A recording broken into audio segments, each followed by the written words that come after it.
So, I'd like to welcome first Mark Simpson. He's Senior Director for European Operations at Epic Systems, with responsibility for e-discovery and e-disclosure operations in Europe. Then we have Patrick Fior. He's the founder of legal tech consulting company Advertisement, based in Berlin. And also he started developing legal chatbots for law firms and legal tech companies. We will hear something on that later today. Very excited. Then we have Anton Waszkiewicz. He's the managing partner and co-founder at SimpLawyer, a company which helps other companies automate contracts, corporate regulations, and legal work. And we have Jason Thompson with us today, e-discovery and knowledge management specialist and co-founder of eDcaseman. I'd like to start by asking you to introduce yourselves and your work so we can get a better overview of what specialties we have here today. Maybe you'd like to start? It should be on. Hear me? My name is Mark Simpson. As you've heard, I'm Director of Operations for Europe for Epic Systems. Epic is a company that specialises in legal process outsourcing. And the process we handle most often is e-discovery or e-disclosure, as it's called in the UK. Though that process is a feature of common law jurisdictions, as you know, we find it has a great deal of application in continental Europe. We're working with internal investigations and regulatory investigations as well. And the same technologies that we use for those exercises also can be applied to a range of other similar problems, including contract review, for example. So my organisation spans the UK, Germany, Poland, and other centres will be starting up over the next couple of years.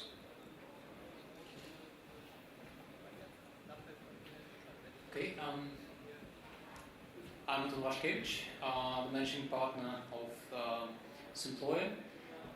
We're based in Russia, in Moscow, and we're concentrating on smart contracts as well as legal automation in a really wider sense of this word. We think that it's important to automate processes which is done today. But probably the next step to that would be automation of the legal relations themselves. So it's not only important to make lawyers' work comfortable, but maybe to change it completely.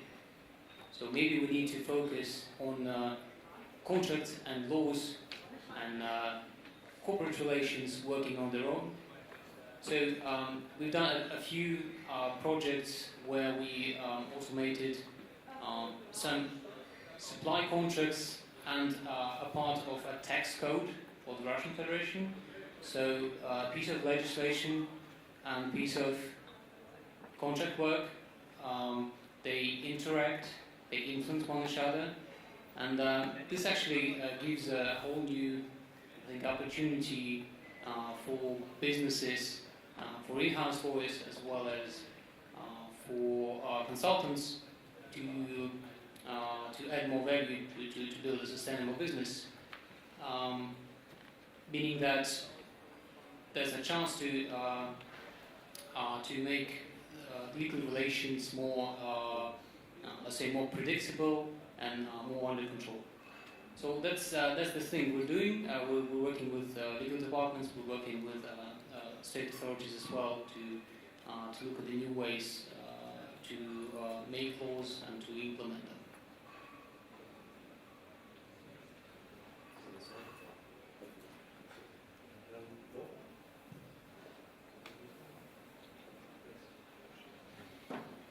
So, my name is Patrick Pryor. I'm from the legal tech company Advertisement, based in Berlin. And what we're doing is consulting law firms to show them what they can use in the legal technology field. And one main thing is also we are developing software, and in this case we are developing legal chatbots. So what legal chatbots do is, in our case, there are external and internal chatbots. We concentrate on the external chatbots. This means that we are trying to give the law firm a way to communicate with their clients automatically in a chat system. So in the end, this is going to bring more clients and also saving time and money, of course. And yeah, that's basically it. So. Hi, my name is Jason Thompson. I've been within the e-discovery and information governance area around about 12 years, and within the IT sector for about 20 years.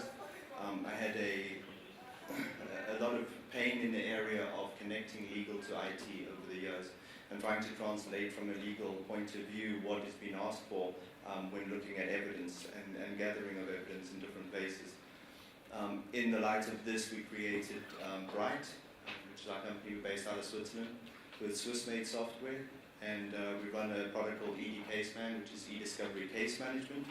It's an agile process by which we can put in exactly what counsel are asking for and translate that back to IT, and deal with data stewards and enable assigned counsel or the investigator to know exactly where his collections are at any one time, and in this keeping the chain of custody together. Thank you. My first question would go to Patrick Prior. You talked about external chatbots. We see already some companies adopting that, like Whole Foods, for example, so that end-to-end customer relationships can be improved and the satisfaction can be improved. And what can it do for the legal companies? How does it work, and what would be the benefits of this? Yes, absolutely. Chatbots are kind of new, not in a legal field. They are totally new there, but in every other every other fields, companies like Lufthansa or Zalando or Adidas are using chatbots still. So in the legal market, there are like 4 chatbots right now worldwide, really used. And 3 of them are from UK, or especially in England, and 1 is in America. And what we're going to do is that we, from next year on, we provide law firms that they can use those chatbots, especially for the first communication. So what these chatbots do is they took the client on the first visit from the website, and then they start a communication. And what the clients can do there is they can ask questions, of course. What's their main topic is, and simple answers can be given right now. So there's an AI system behind, but this is really, really small, but growing in the next years. And so the user can ask some questions, then those questions are answered automatically by the chatbot.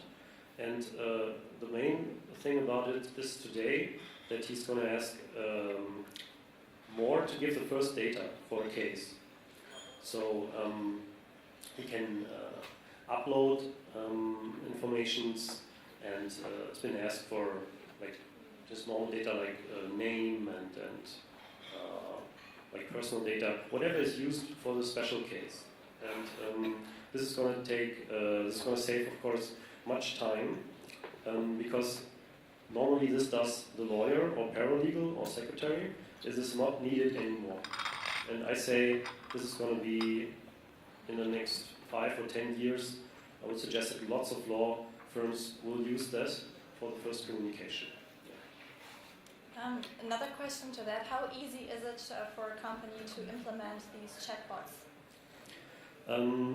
This is like totally easy because what we are doing is we have a system where the law firm can choose between what kind of fields they are active, for example medical law, and then they can put in some personal data by them, so it's like personalized, and then they can implement this on their website or on a landing page if they want to make advertisement for those, like in a special, if they want to reach clients in a special field, and yeah, it's going to be very easy.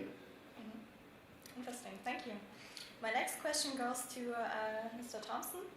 You have 12 years of experience in managing, classifying, and finding digital information for various areas of business across more than 100 firms worldwide.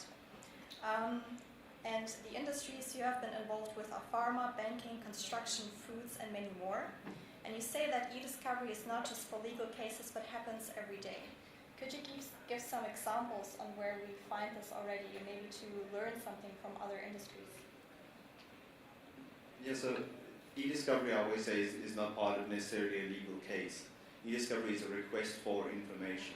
We have a lot of information which we have digitally today, and to be able to retrieve this information and be able to utilize it properly, we need to have a method by which we can request this information and have it delivered, but also have it delivered in such a way that we know what the information is that is being delivered. In other words, we have a chain of custody as to where the information has traveled or how it has reached that certain point. And in this, basically what we need to be able to do is retrieve information freely within the positions that we are on a need-to-know basis. And in this, being able to have then methods by which we can request the data down and ensure that we have, or that we're respecting privacy. I think that privacy is a major thing as we push forward into the kind of GDPR areas and even the privacy acts that are in play right now. I think one of the most important points I want to bring forward is that we have a lot of systems today where we have AI involved. We have AI involved in being able to process and being able to automatically review information, but there is the left-hand side of the EDRM model where we're actually getting this information together. And even today, I'm seeing in every one of these fields or organizations that we're doing a very wide-arm approach to collection. So right at the beginning, we've got a situation where we are already, in a sense, over-processing information. What we want to bring forward is a directed, concentrated request for information into certain areas to do with certain subjects or precise information that we can be defensible in asking for what we're needing to bring forward. And in this way, what we're doing is we're reducing out the amount of information we need to take over to processing, to review, and also then reducing the amount of time taken to get there, to get to those pieces that we actually need in the end. Touched upon it shortly, but who would be all the parties who would need to take responsibility of all this data collected? Well, yeah, I think that depends very much on the matter itself. It depends on, as well, where is the request coming from. If you've got an HR request or internal matters that are going on, then the people who need to take responsibility are definitely the custodians themselves, but the investigators mostly. Who's asking for that information?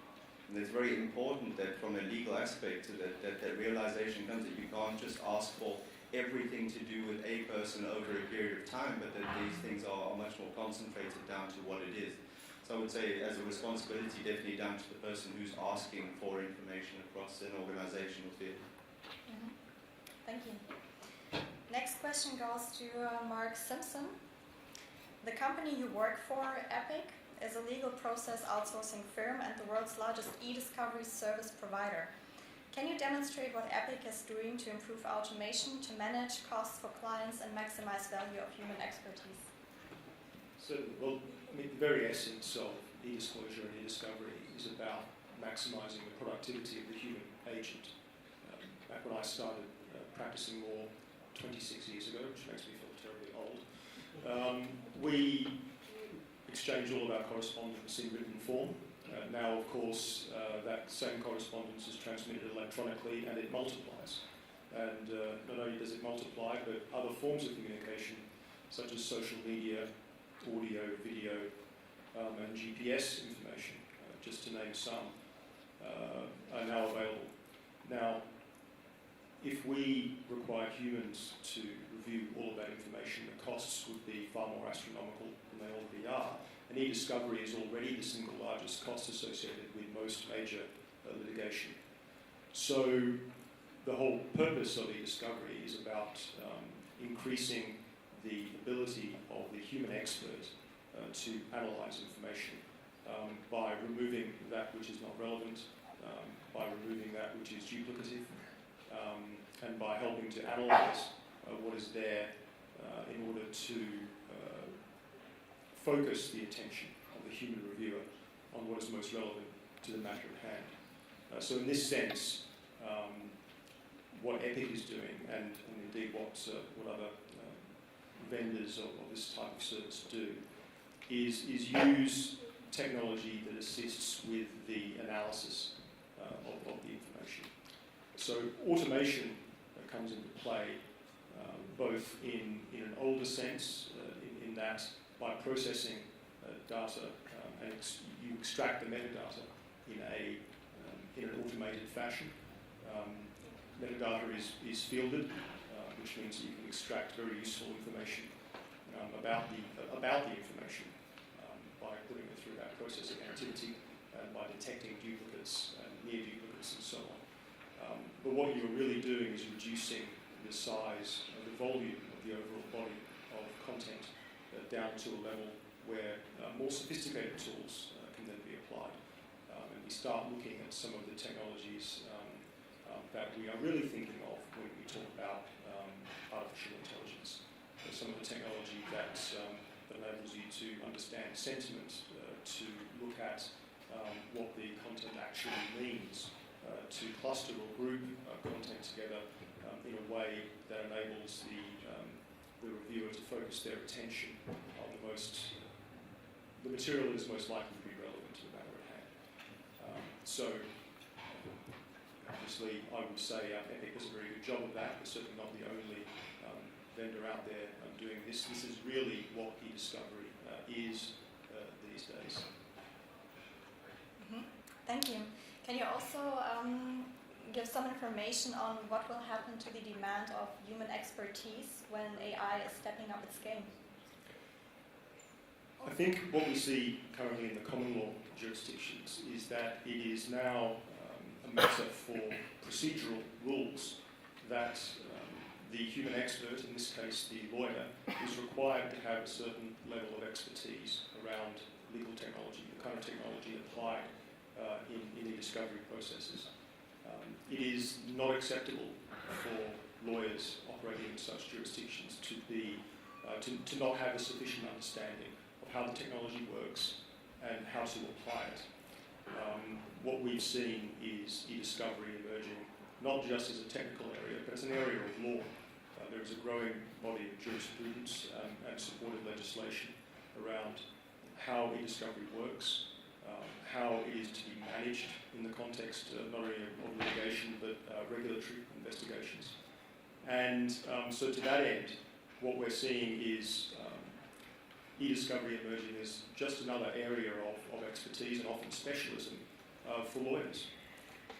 In that sense, when designing protocols and approaches to e-discovery on a particular matter, EPIC and vendors like EPIC will work extremely closely with legal counsel who are well versed in how the technology works and how to optimise how it is applied for the particular matter they are working on so they get the results they are looking for. So in that sense, whilst we may see a lot of work that would previously have been done by more junior legal staff fall away, what we see instead is a higher end level of expertise emerging. So we refine the focus of the legal profession onto higher value work, on how to really take advantage of the processes and how to maximise their effectiveness in any given case. Mm-hmm. Thank you. Next question to Anton Noszkiewicz. Your company, you said, Simplaware is concentrating on automation, the law itself, and not only the processes. So it's kind of AI versus process optimization. What is, in your opinion, the new power that AI holds when it comes to increasing efficiency in the law industry? I would also, to AI, I would also add code, because I think the formula for successful technology in, let's say, 5-10 years would be rules, mostly rules in code, plus most of the context in by AI, plus human control. So it is important to make the procedure of going to court easy and efficient, but I think it's even more important to avoid court completely. So if we can do that, so that means that we're doing something important for our businesses. So in this sense, I think we could put most of the private and public regulations like contracts, like corporate relations and laws into code. Let's say this would be not more than 30 or 50% of those relations, but still that's a big deal. But what comes to AI, I think this is extremely important because the code would not work without context at all. So that means that AI would supplement that and make this 3D picture for the code which is going to be implemented and so. And obviously the humans would need to control that. In a sense, it changes. I think it changes the legal profession, but I would not agree to those who say that AI would eliminate legal profession. I would say that it would just create new ways for law firms to make money and for lawyers to be relevant. Well, I think, for example, legal technologist is the profession which I see in maybe 2 or 3 years coming. Thank you. Maybe the next question is more social than really completely tech or legal, but I think it's still a very relevant one. Let's assume that efficiency will rise very fast due to rapid advancements in AI. Will the gains be shared with clients, or does it hold the likelihood of a monopoly of the companies that first do kind of this progress?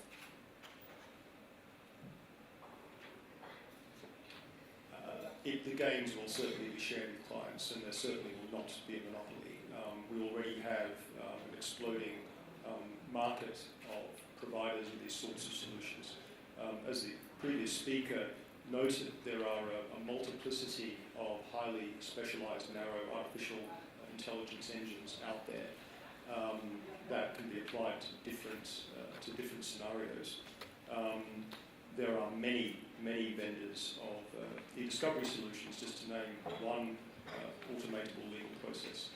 In the US alone, and certainly in Europe, they are growing in number.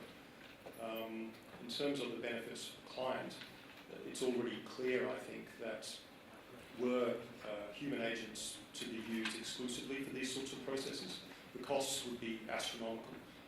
Most of ethics dealings with clients and when we seek to obviously sell our services, what we are looking to do is to demonstrate the savings that are possible by applying not just general routine e-discovery processes, but innovative new technologies that assist in technology-assisted review and so on.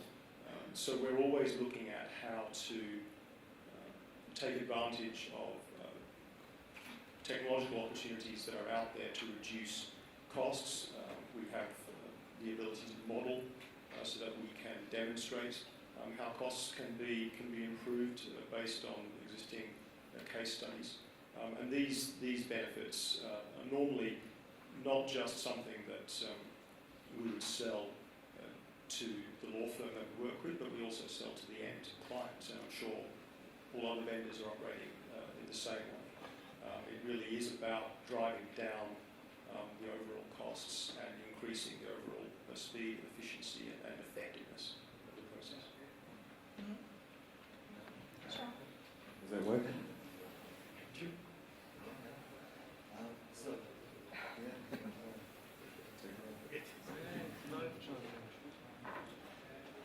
But I think that what we got here is also a situation where I think legal will become more available to more customers out there, and I think that's one thing that kind of forget along the way as we look towards AI and automation of different processes along this piece. We're going to be able to provide legal counsel, I think, to a lot more customers out there who are now potentially a bit more afraid. When I deal with smaller firms, a bit more afraid to seek outside counsel on certain matters that they're dealing with because of the costs associated. As we get more intelligence into this area, I think that there's a good situation where we can pick up more customers, which will be much easier to come forward and ask for legal advice. Well, if I can say one more thing about this. Yes, if you have third legal tech companies who are doing this, then of course every law firm can take these opportunities, and then it's for all. But as I heard, there are some big law firms, mostly international law firms, who are involving their own software.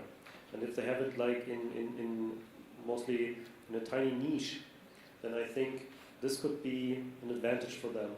And then they will not use other technologies for this niche. So they create their own, and then there's the advantage where they can make don't give this to the clients what they have. Interesting. Thank you. I'd like to pose one question to each of you, which is also the last question before we open up the round to questions from the audience. If you could take a look into the crystal ball and see the future regarding legal market conditions in 10 years, how would it look like? Is it even possible? Or shall we shorten it to 5 years? 5, 10, doesn't make much difference. I think we will see increasing commoditisation. We will see more and more processes being identified as amenable to varying degrees of automation. I think that will probably lead to the opening of new and interesting areas of specialisation for lawyers at the higher end. It will certainly have an impact on the work available for lawyers and paralegal type roles at the lower end of the market. But they won't disappear entirely. Even the process of e-discovery still requires document review by human experts at the very end of the process. And I think that is a thing to remember at all times.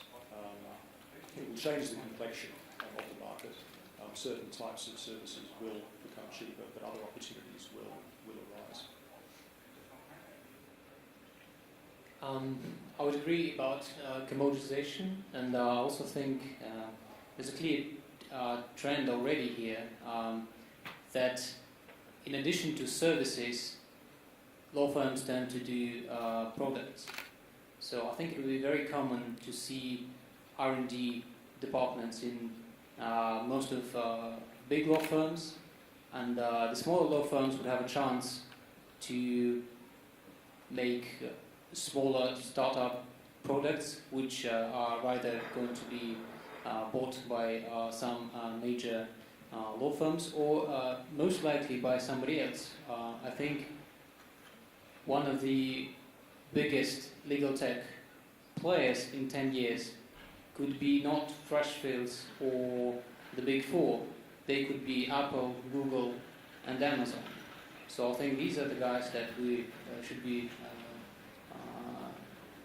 really looking after. Yeah, very interesting to hear that. We'll see. I personally think that Google, Amazon is not so much into this right now, but as far as I know from American area, but maybe this will change if they see that there's a market. So that's really good. Well, actually, I would say that in the next couple of years, there's so much going on in the contract assembly, contract analyzing.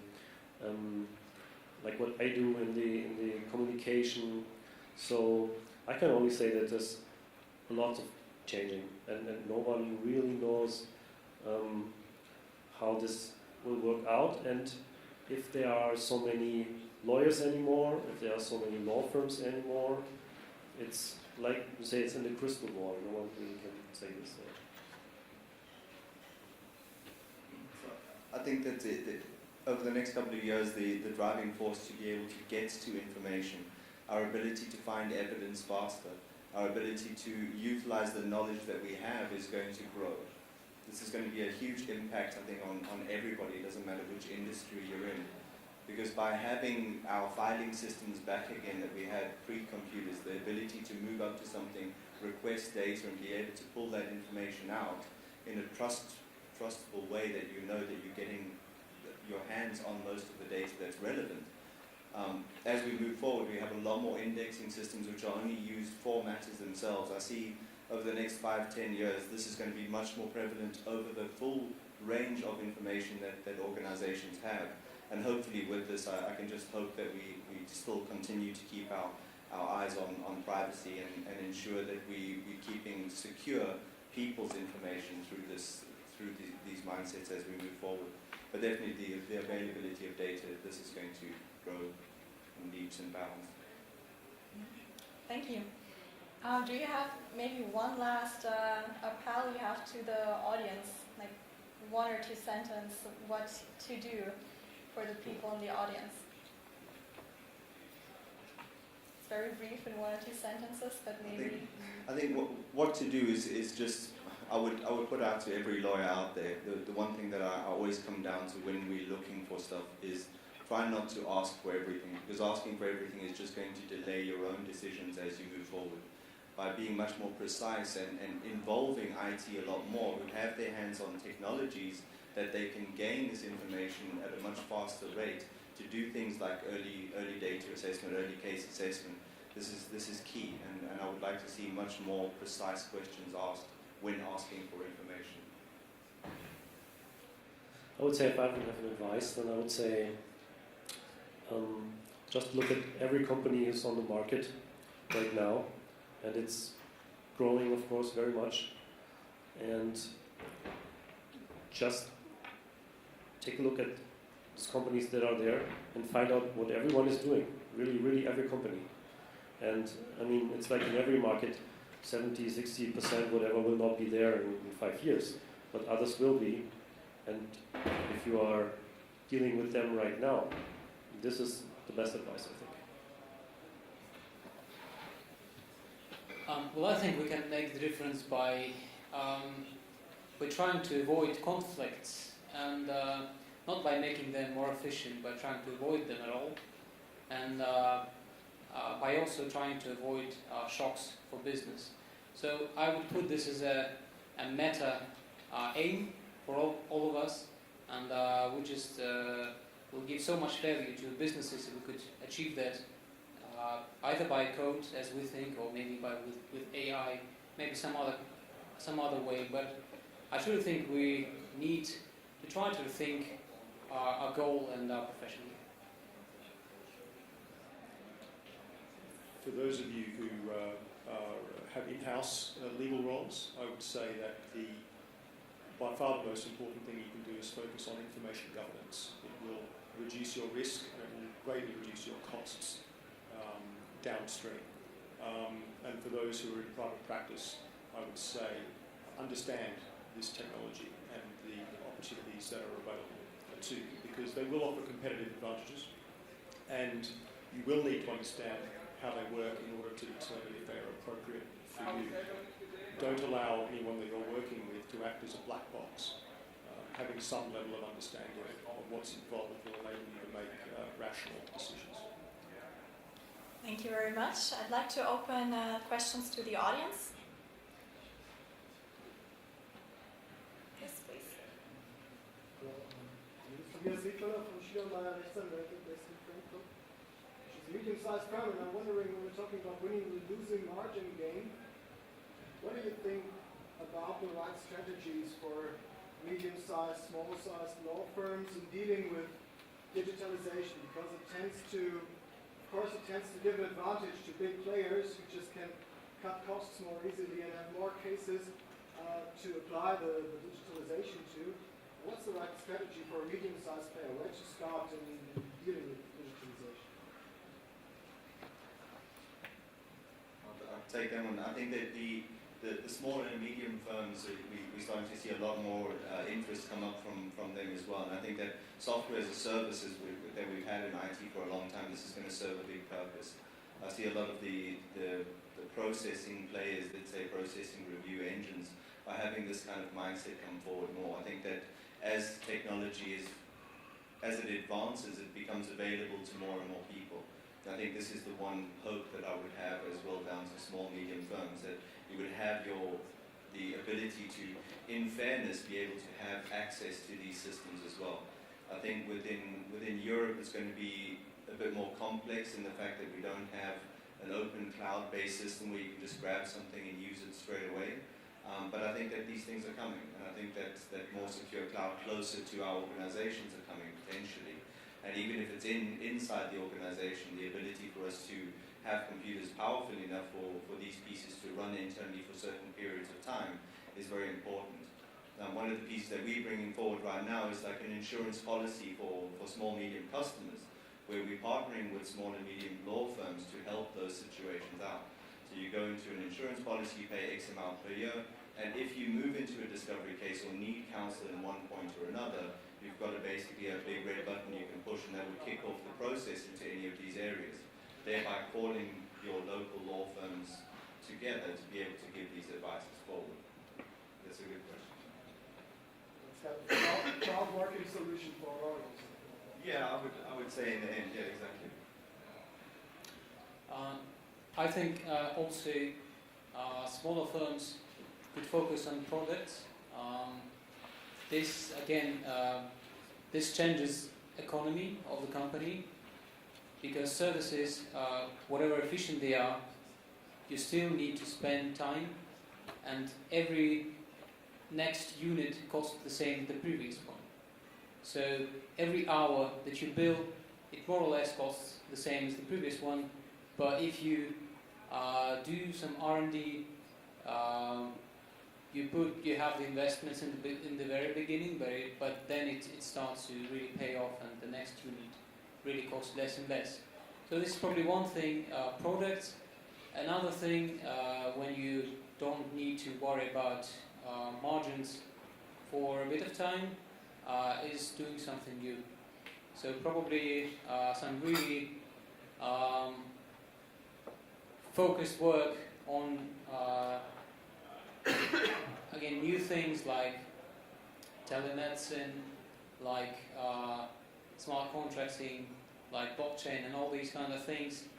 There is a huge demand from larger legal departments for these types of knowledge, and I think it would be wiser to concentrate on those things where you obviously don't have enough supply. So even bigger law firms, they still don't have the grasp on all the new things which the clients need. So it's a great chance now to try to dig into something new.